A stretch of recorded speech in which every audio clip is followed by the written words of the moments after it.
How did I get here? I used to close deals before lunch, shake your hand, hand you the keys, and send you off smiling. But now I can't sell my way out of this. One bite, and the only thing I'm closing is the distance between me and whoever's still breathing. And the worst part? Somewhere in here, I'm still trying to make the sale. The salesman who couldn't close his last deal. Part 1 before. They say I could sell anything on 4 wheels. Didn't matter if it was a rust bucket or a showroom queen. I'd have you signing paperwork before your coffee got cold. It wasn't magic. It was knowing people, knowing when to smile, when to push, when to shut up and let them talk themselves into the sale. But that day, I couldn't sell my way out of what was coming. It was a Tuesday, slow morning, rain tapping on the big glass windows out front of the dealership. I was leaning against a cherry red Mustang, pretending to scroll my phone, but really watching the lot. Then I saw him. Tall guy, soaked through, moving stiff like his bones hurt. No umbrella, no rush, just this slow, dragging walk straight toward the showroom. I straightened up, put on my "you're about to buy a car from me" smile. "Morning, sir. Looking for something new? Something fun?" No answer, just this blank stare. I stepped closer, hand out like we were shaking on a deal. That's when I saw it. Blood on his shirt, around his mouth, eyes cloudy like he hadn't slept in a year.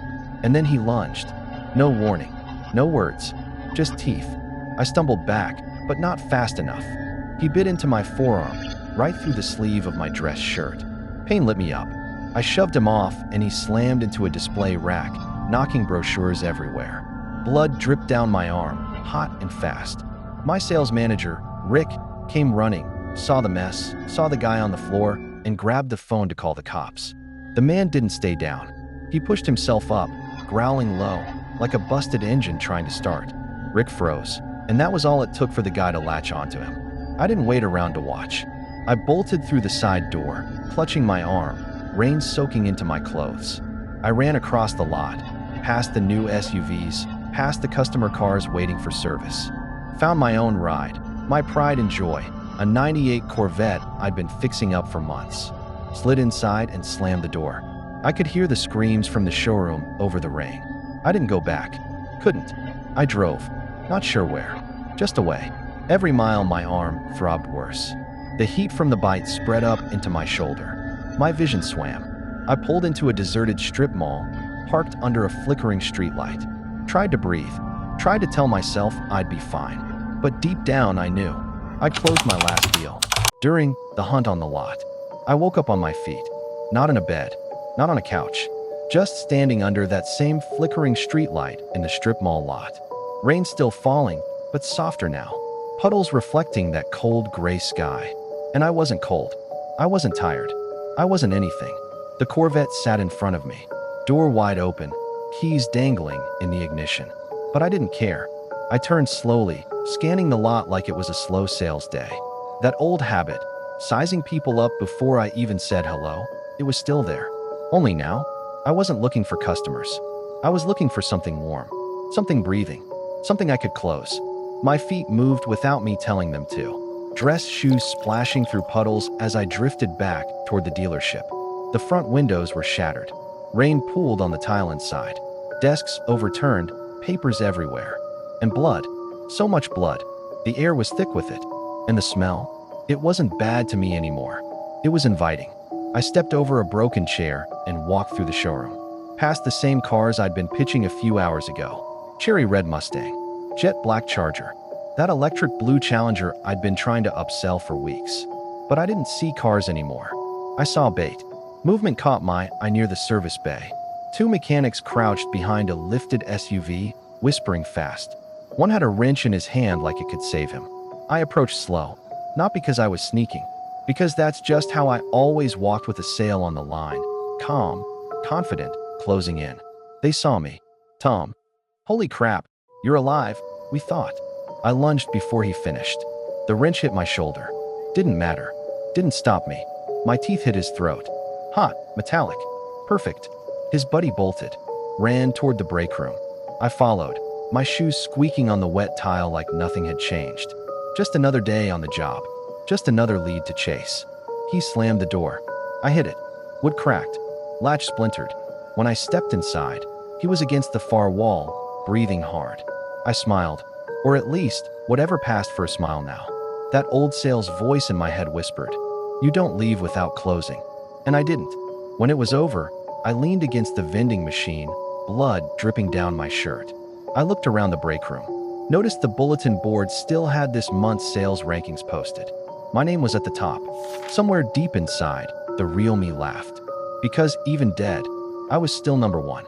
The cold call of guilt. The hunger was easy at first. Simple, instinctual, like my old sales scripts, tried and true. Approach, engage, close. But then, I saw her. Not a stranger, not a random face in a crowd. Mrs. Delaney. She'd been my customer for years. Bought her first car from me when her husband was still alive. Came back for an SUV when her daughter had twins. Always brought cookies for the staff when she stopped by for an oil change.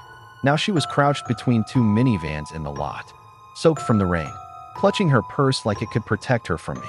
And I froze. The hunger yanked me forward. But something else, something deep, dug its heels in. She looked up. Her eyes lit up with hope. "Tom, oh thank God, help me." My jaw opened. Not to answer, to bite. I felt my legs step forward. But my mind screamed no. I stopped just short of her, so close I could hear her shaking breath. And for one awful second, she smiled at me, like she thought I was still me. Then her face changed. Her eyes went wide. She saw the blood on my shirt, the black in my veins, the teeth bared where my salesman's grin used to be. She stumbled back, dropped her purse, ran. I didn't follow. Couldn't. I turned toward the showroom instead, staggered through the glass doors. And there, in the middle of the floor, was my old desk. Still had my pen. Still had the stack of contracts. Still had the framed photo of me at the dealership's top seller dinner. I sat down, and for a second, I pretended it was just another slow day. I imagined the lot full of people, the smell of coffee from the service lounge, Rick cracking dumb jokes from the finance office. But then the smell of blood drifted in from the bay, and the hunger rose again. I stood, walked toward the source. It was Jimmy. Kid had been our lot porter for a year. Still in high school. Always hustling, always grinning. Used to follow me around asking for tips on how to sell like Tom. Now he was pinned under a fallen light stand, leg twisted, crying. He saw me, and his face lit up, the same way Mrs. Delaney's had. "Tom, help me, man, please." And this time, I didn't even try to stop. The hunger didn't care who Jimmy was. Didn't care about the day he saved my, but by catching a deal before the customer walked. The hunger just cared about closing. And I realized, I wasn't a salesman anymore. I was a vulture circling my own lot, picking off my own people. And the worst part? I was good at it. After, the end came on a quiet morning. No rain, no customers, just me, standing in the middle of the lot, staring at a row of sedans that would never move again. The hunger wasn't roaring anymore. It was simmering, almost tired. I don't know how long I'd been there. Hours, days, maybe weeks. That's when I heard it. Boots on wet pavement. Voices low and cautious. The sound of survivors. I turned my head slowly. Saw 3 of them moving between the cars. 2 men with makeshift weapons. 1 woman holding a pistol like she knew how to use it. She spotted me first. Froze. Raised the gun. For a moment, my body twitched forward. That little spark of hunger trying to make me lunge. But something in me stopped it. I just stood there. She hesitated. The 2 men flanked me like they were boxing me in. I didn't move. One of them muttered, "Why is he just standing there?" She didn't answer. Her eyes locked on mine. And maybe she saw it. That I wasn't all gone. That I wasn't charging because somewhere in this rotting body. I didn't want to. "Do it," one of the men said. She hesitated one last time. Then she did. The shot cracked through the lot. Straight between the eyes. No pain. No drama. Just sudden stillness. And then, light. Not blinding. Not harsh. Just warm, like stepping into the showroom on a sunny day. The lot was full again. Cars gleaming under bright banners. Balloons swaying in the breeze. Customers wandering between the rows, smiling and talking. And there I was, clean shirt, tie straight, hair slicked back. Rick waved at me from the finance office. Jimmy was wiping down a car, grinning like always. Mrs. Delaney stood by the red Mustang, running her hand along the hood. I walked over, greeted her like it was any other day. "Beautiful choice, she'll treat you right." And she smiled at me.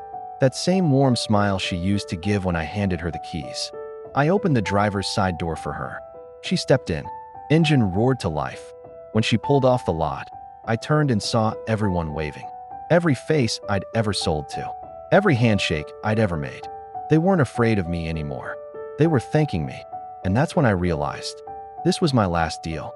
Not for a commission, not for a number on the board, for peace, for letting go of the hunger, for finally closing the book on the worst version of me.